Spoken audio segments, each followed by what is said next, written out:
बिस्मिल्लाहिर्रहमानिर्रहीम अस्सलाम वालेकुम। आज हम अपने जीआईटी मॉड्यूल के लास्ट 2 कोर्स जो हैं कोड 1.3 एंड 1.4 उनको डिस्कस करने लगे हैं। सबसे पहले हमारा जो कोड है उसमें है human anatomy integrated with the surgery, यानी कुछ यूएचएस ने हमें टॉपिक्स दे दिए जिसको हमने सर्जरी के साथ इंटीग्रेट करके पढ़ना है। ऑफ कोर्स एनाटमी में आप सर्जिकल प्रोसीजर्स तो नहीं आप पढ़ोगे, so we are just going to have an overlook of these techniques. सबसे पहले है ईसोफेगियल इंजरीज। ईसोफेगियल इंजरीज किस किस केसेस में हो सकती हैं? ये तो इलेक्ट्रोजेनिक इंजरीज हो सकती है जिसमें आपके किसी मेडिकल प्रोसीजर की वजह से इंजरी हो गई है, जिसमें एग्जाम्पल के तौर पर एंडोस्कोपी कॉम्प्लिकेशन आ गई है, एंडोस्कोपी के दौरान किसी किस्म का प्रॉब्लम हो सकता है, नेज़ोगैस्ट्रिक ट्यूब के इंसर्शन के दौरान कोई प्रॉब्लम हो गया या कोई और सर्जिकल कॉम्प्लिकेशंस हो गया। ट्रोमेटिक इंजरीज हो सकती है जिसमें कोई एक्सटर्नल कोज हो सकती है जो ईसोफेगस को डैमेज करे, जिसमें आपका ब्लड ट्रॉमा हो सकता है, फॉर एग्जांपल ड्यूरिंग एक्सीडेंट या कार एक्सीडेंट के दौरान। पेनिट्रेटिंग ट्रॉमा हो सकता है जिसमें कोई चीज़ आके ईसोफेगस के आपके बिल्कुल डायरेक्ट उसको इन्वेड करे, जिसमें गन शूट हो सकती है, गोली लग सकती है या फिर कोई स्टैब बाउंड हो सकता है। Next are chemical injuries. Chemical injuries result from the ingesting positive substances like acid और अल्कलाइज। एसिड और अल्कलाई अगर आपने पी लिए हैं अनइंटेंशनली या कुछ इस टाइप की प्रॉब्लम हो गई है तो उसकी वजह से केमिकल इंजरीज, केमिकल रिएक्शंस की वजह से हो सकती है। फॉरेन बॉडी इंजरीज है कि कोई शैलो ऑब्जेक्ट आपका ईसोफेगस में जाके लॉज कर जाए, वहाँ पे सेट हो जाए। थर्मल इंजरीज हो सकती है कि अगर आपने बहुत ही गर्म कोई लिक्विड चीज़ पी ली है।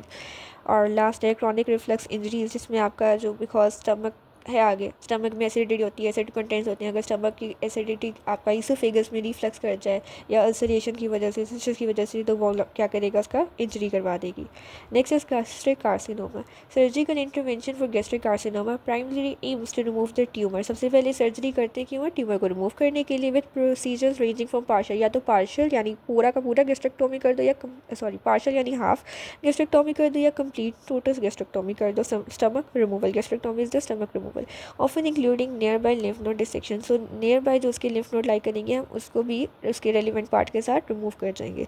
The extent of surgery depends on the cancer stage and location. जो सर्जरी का आपकी एक्सटेंट अगेंस्ट आपके कैंसर के किस हद तक कार्सिनोमा है उस पर डिपेंड करेगी, with the goal of achieving clear margin and preventing recurrence. और इतना आपने उसको रिमूव कर देना है कि आपको दोबारा वो डिसीज़ ना हो, दोबारा कैंसर स्प्रेड ना हो, कैंसर खत्म हो जाए, उतने पार्ट को आपने रिमूव करना है।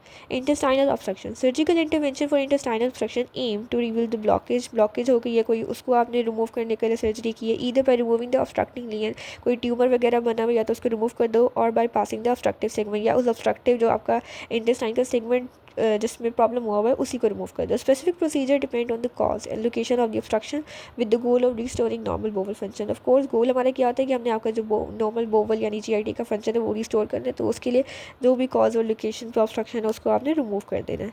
Pancreatic carcinoma. Surgical intervention for pancreatic carcinoma most commonly the Whipple procedure aim to remove the tumour along with the parts of pancreas, duodenum and other nearby structures.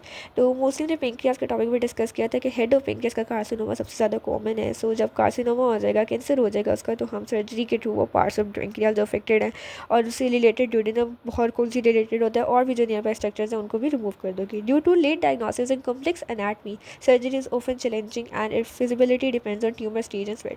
क्योंकि आपको पता है कि हमारे मोस्टली जो cases में क्या होता है, पाकिस्तान में डायग्नोसिस बहुत लेट होते हैं बिकॉज लोगों को इतना नॉलेज नहीं होता, सो इसी वजह से आपका ये थोड़ा सा चैलेंजिंग हो जाता है। Obstructive jaundice. Surgical intervention for obstructive jaundice focuses on revealing the bile duct blockage. Bile duct block हो गया तो उसको आपने हटाना है सर्जरी के through, often call by tumour या स्टोन की वजह से हो सकता है। प्रोसीजर लाइक कॉलिसेक्टोमी और बाइल डक्ट बाईपास के थ्रू। कॉलिसेक्टोमी यानी आपका गॉल ब्लैडर को रिमूव कर दो, और बाइल डक्ट बाईपास यानी कोई शंट्स ऑपरेशन, उसको कोई ऐसा अल्टरनेटिव रूट बना दो। The goal is to restore bile flow, elevating jaundice and preventing complication like cholangitis. Gallstone. Surgical intervention for gallstone typically involve a cholecystectomy, the removal of the gallbladder, usually performed electroscopically. Electroscopic technique होती है जिसके through हम minor से cut लगा के camera insert करके जो आपका गॉल ब्लैडर है या गॉल स्टोन है, डिपेंडिंग के पेशेंट की कंडीशन कैसी है उसको रिमूव कर देते हैं। This procedure reveal symptoms like pain and prevent complication such as cholecystitis and pancreatitis. Next code आपका जो 1.4 है उसमें है पोस्टीरियर एब्डोमिनल वॉल। तो पहले हम इसकी फॉर्मेशन देखते हैं। मिड लाइन के अंदर जो 5 लंबर वर्टेब्री और उनकी इंटरवर्टेब्रल डिस्क होती है वो पोस्टीरियर एब्डोमिनल वॉल बनाती हैं, और साइड्स पे देखें तो 12 रिब, बोनी पेल्विस का upper part, psoas major muscle, quadratus lumborum muscles and upper neurosis of region transversus abdominis muscle with iliacus muscle, ये पोस्टीरियर एब्डोमिनल वॉल बनाते हैं। Now we will discuss the muscles of the posterior abdominal wall. तो सबसे पहले यहाँ पे है हमारे पास श्वास मसल। तो श्वास मसल आप इस डायग्राम में भी देख सकते हैं। ओरिजिन जिसका होल है transverse processes bodies and intervertebral disc of 12 thoracic vertebrae. 12 thoracic vertebrae से मेनली आएगा एंड 5 लंबर वर्टिब्रे से, इन सारी वर्टिब्रे से आ जाएगा। इंसर्ट होना है इसने इलियाकस के साथ मिलकर, इसने लेसर ट्रोकेंटर ऑफ फीमर के अंदर इंसर्ट हो जाना है। नर्व सप्लाई इसकी लंबर प्लेक्सस सप्लाई करेगी और एक्शन क्या होता है, इसने जो आपकी थाई होता है उसको फ्लेक्स करवाना होता है sitting position, as in sitting from फ्रॉम लाइन। Next is quadratus lumborum muscle, जो कि ओरिजिन होता है इसका इलियो लंबर लिगामेंट से, iliac crest tip of transverse process of lower lumbar vertebrae से, और इंसर्ट होना है इसने 12 रिप में बचा के। लंबर प्लेक्सस इसको सप्लाई कर रहा होता है और एक्शन इसने फिक्स करना होता है 12 रिप को ड्यूरिंग इंस्पायरेशन, डिप्रेस करना होता है 12 रिप को during the force expiration, laterally flexes the vertebral column of same side, यानी फ्लेक्शन करवानी होती है इसने आपके वर्टेब्रल कॉलम की, और 12 रिप को during inspiration expiration depress elevate करना होता है।